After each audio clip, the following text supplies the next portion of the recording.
p.m., our Communications Division received several calls reporting multiple individuals shot in the 900 block of Apgar Street.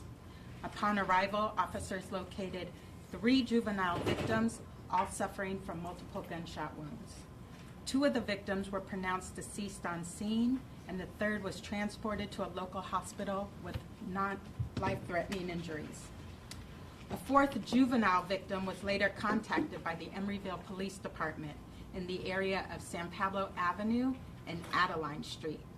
The victim was also transported to a local hospital with non-life-threatening injuries.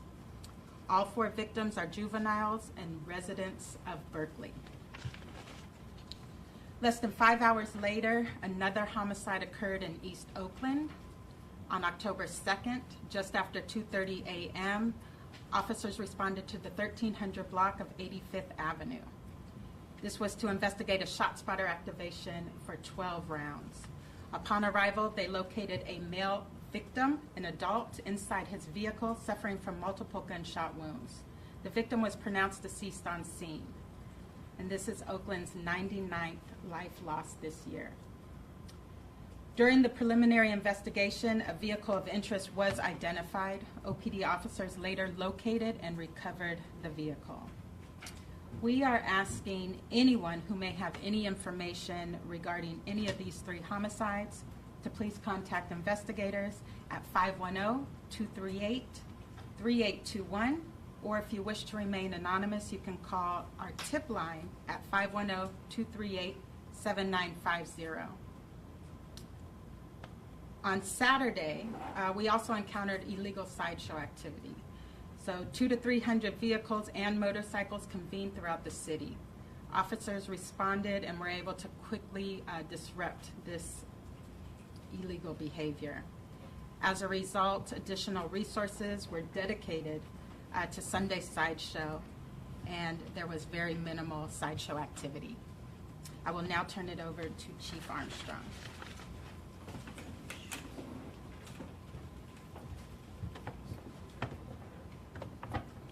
Good afternoon. First of all, I want to say that this weekend, again, we faced senseless violence in the city of Oakland. It's obviously concerning because it touched our children again, representing our 99th homicide of the year. This same time last year, we had 106 homicides. The shooting on Apgar was a 17-year-old's birthday party, where Airbnb was rented out for this birthday party, and individuals came to this birthday party. We believe it was upwards of 30 people at this party. Officers responded to the scene as we had gotten multiple calls of shots fired. And when they made it to the scene, they obviously made contact with 3 individuals who were suffering from gunshot wounds. The first, as they arrived outside the home. The second, 2 young people inside the home. It obviously is very tragic for the community, tragic for the family, and tragic for Berkeley High School and all of the students that were in attendance and those that know these 2 young people. The 4th victim we made contact with a short distance away from the residence. That person was transported to the hospital, is being treated for their injuries. Gun violence in the city of Oakland has plagued young people far more than I've seen in several years. And as someone who has been at this department for over 2 decades and has had an opportunity to see a lot of unfortunate incidents happen, what's happening in our community right now when it comes to our young people is unacceptable.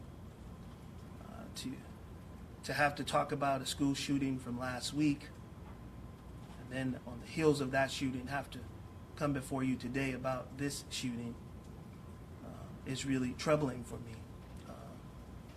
So I say that we know that this shooting is not gang or group related. We believe that this is a result of a conflict that may have happened at the school previously. Do you believe that 3 individuals came in a vehicle, entered the home, 2 of which began to fire rounds? We are following up on all leads related to this shooting, and I believe that we're going to apprehend those responsible for this heinous crime. We have to get guns out of the hands of young people. And that is not just a police issue. That is an issue for families. These things start at home. In this moment, if we care about our children, we have to make sure we ensure that they're safe. Far too many kids have access to guns.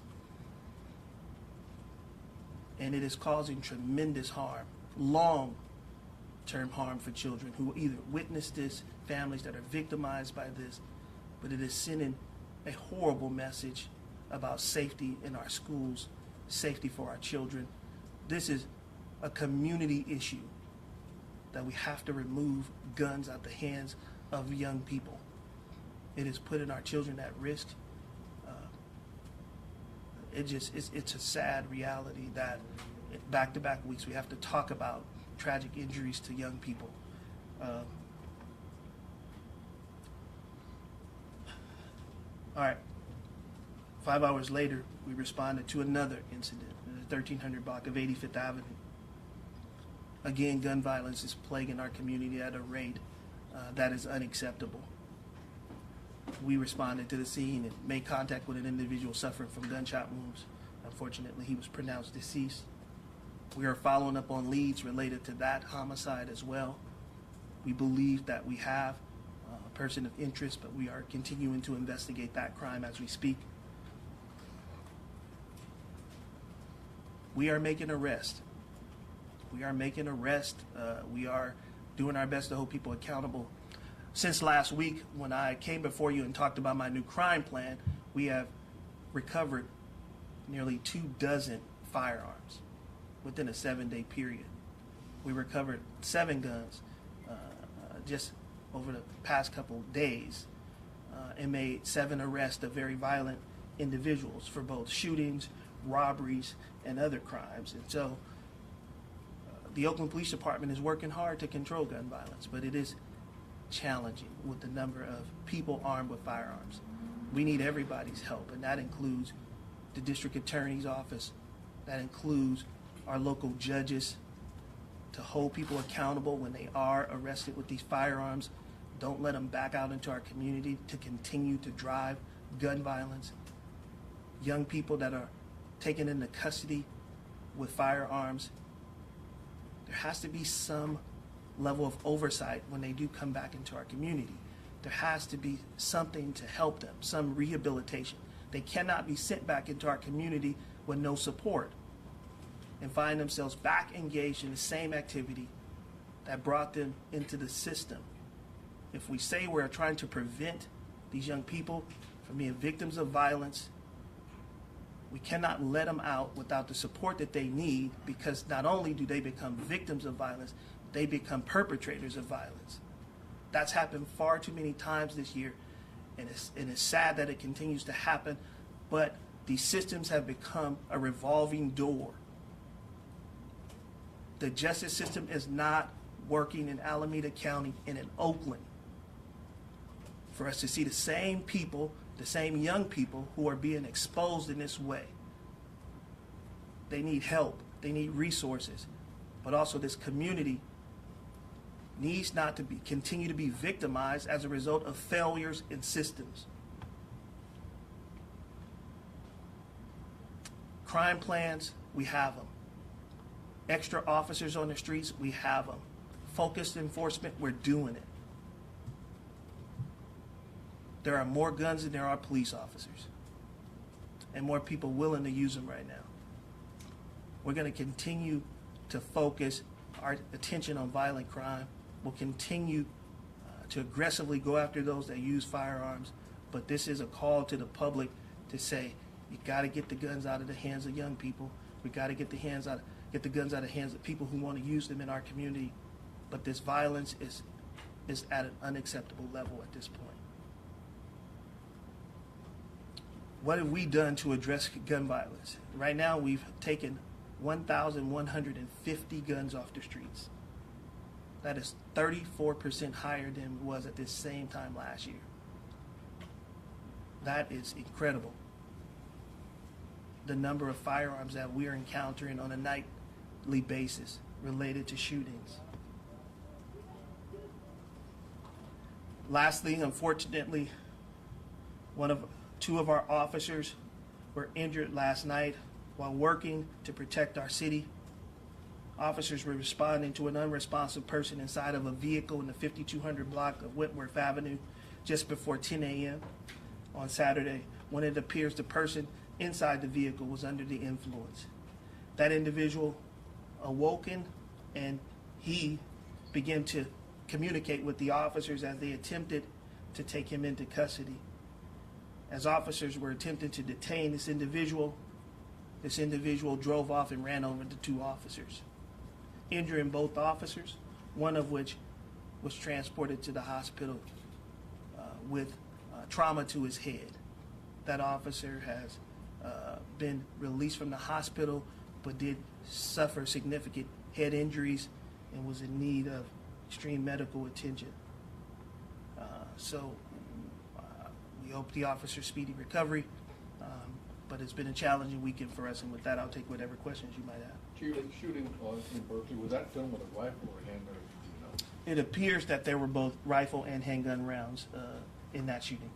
Do you know what was the conflict that originated that, and did they just come inside the house and start shooting, or they were targeted, or?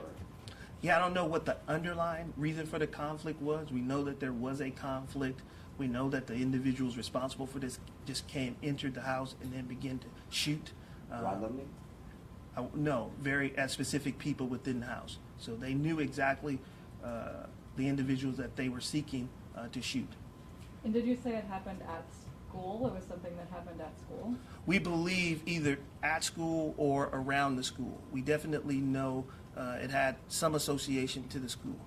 Did any of the survivors of the shooting recognize or know the names of the people that came into the house? That's still a part of our investigation. I'm not able to release that at this point, but we are following up with everybody that was at the shooting, those that witnessed the shooting, as well as the victims of the shootings. Are they also underage? Most of the people there were all students, all young people. Suspects, I mean. The three suspects? We haven't identified the suspects at this point. But you know it's three, and you don't know if it's underage. I don't know who they are at this point. I think we are looking for it. Once we identify who they are, we'll definitely share that with you. Are you releasing? Why did you say you felt confident that you would make an arrest? Is that because of the witnesses there? I think the information that's coming forward, I think, will be helpful in our investigation. I feel like we're getting some strong leads in the investigation, and I think hopefully at some point it'll lead to an arrest. Are you releasing any description of the vehicle or people? Not at this point, but we will soon if we don't find it. Is it going to be gun related? No. No, we don't believe that this is gang or group related. And just to clarify, Chief, when you mentioned involvement of a rifle and handgun, you were talking about APGAR. Yes, I'm talking about ADGAR. And then I will be releasing some information in particular about the shooting today. We'll be releasing a video of the two shooters at the school, at the King of States campus. In the video, you can see two armed individuals come onto campus. Moments later, they're running from campus with firearms in their hands. We'll be pushing that video out today, hoping that the public, once they see that video, if they can identify anybody in that video, we're asking for the public to help in sharing that information with us as we continue to seek to apprehend those responsible for that. Two of the six victims in that shooting are still in the hospital. Both are expected to survive. There's one student and one worker that is still suffering from injuries and in the hospital, but hopefully they'll recover soon. The Apgar shooting, Airbnb, how were the kids able to rent a place from Airbnb? Yeah, we believe that a parent rented the Airbnb for the child for the birthday party.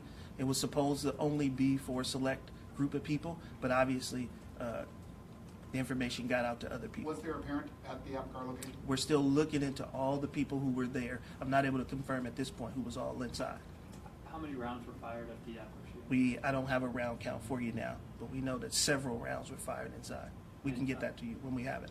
On the video with the King of State shooting, do you know actually who was in the video, and do you know their names? We do not know. We're asking for the public's help to identify those that are in the video.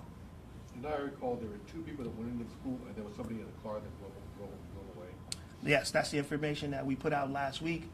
Two individuals who entered the school, one individual inside the vehicle, but there could have been more inside the vehicle. We're not sure. We hope that this video will hopefully somebody's memory will bring back to them what they saw, or maybe identify the individuals that's inside the vehicle. I mean, inside the school that actually fired the guns will be really helpful to this investigation. I know we're Time for covering a two lot of additional ground here, but, questions. going back to the King Estates shooting. Yeah. You had mentioned initially that it didn't look like they forced entry into the school. So does the video show them just pulling a door open and walking through? Because that was sort of a point of Yeah. we needed clarification on. I don't believe that the video clearly depicts the opening of the door. I think what you'll see in the video is just the two people entering a door, and then it appears that they start firing. From the inside? The video's from the inside? I believe the video is from the outside. So do you have an update on how they got in? Can you guys ask one question at a time, please? Which question am I answering? Do you have any more clarification about how they got in? We know that they got in through the front of the school. I think the clarification that we're still looking to is to better understand, was that door open? Was it unlocked? We know that they didn't use any tools to force entry. So we know that so far. The two people, two other teenagers who were shot, are they still hospitalized or in the Apgar shooting? In the Apgar shooting. So the two injured teens who were shot but survived. Jacob, we'll get that. to you. Yeah, I'll confirm. We'll confirm with you their condition, if they're still in the hospital or not. Operation Ceasefire, I guess, was disbanded a while back. Are you gonna bring it back? It was what? Was it disbanded? No. It's still going? Yeah, ceasefire is fully functional, fully staffed and working. Is that one of the reasons why you were able to recover so many guns? Yes, that has been their focus, recovering firearms, focus on violent individuals, and they've been successful at recovering several firearms. Okay, All right. thank you, and that's The all we have 1,000 time number, was for. that guns apprehended this year? Yes. Yes, thank you. Thank you for joining us. This concludes the news conference. If you have any questions or follow-up information that's needed, please notify Paul, myself, or Candace. Thank you. Thanks, Kim. Thank you. Good Yeah, to by the see way, you, you're team. awesome. So sweet. I just want to introduce myself in person, Emily Raguso. Yeah, nice to meet you. I actually also wanted to get a new updated press dash. Is there any way to do that? Nice piece of tape you put over there. That's so professional. You like that? Yeah, I'm pretty proud of it. And Emily Raguso. It's so funny, your standard is